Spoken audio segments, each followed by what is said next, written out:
Halo teman-teman semuanya, jumpa kembali di Surya Channel. Teman-teman, video kali ini saya mau sharing cara memperbaiki jas hujan yang robek.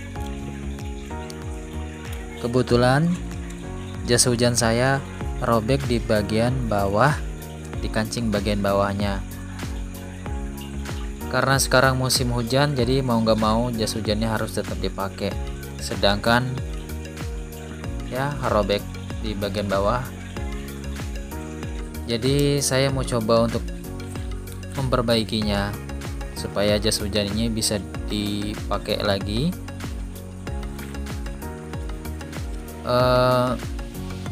Untuk teman-teman yang punya jas hujan seperti ini dan robek, teman-teman bisa mengikuti tutorial saya ini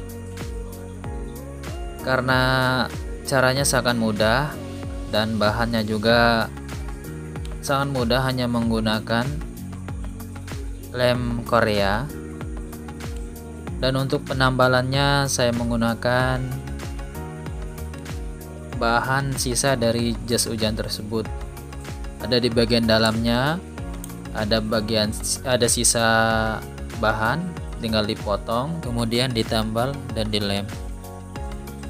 Lain halnya bagi teman-teman yang punya budget lebih, mungkin tidak mau repot harus memperbaiki seperti ini, tinggal beli yang baru. Tapi bagi saya, suatu barang yang masih bisa kita perbaiki, yang sekiranya masih bisa bermanfaat, kita coba perbaiki.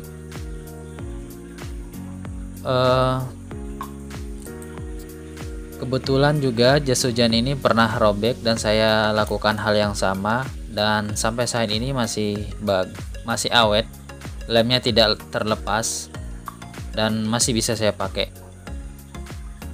Untuk itu teman-teman semuanya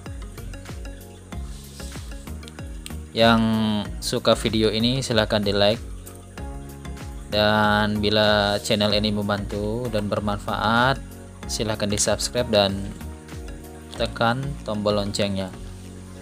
Terima kasih untuk teman-teman semuanya. Selamat menonton.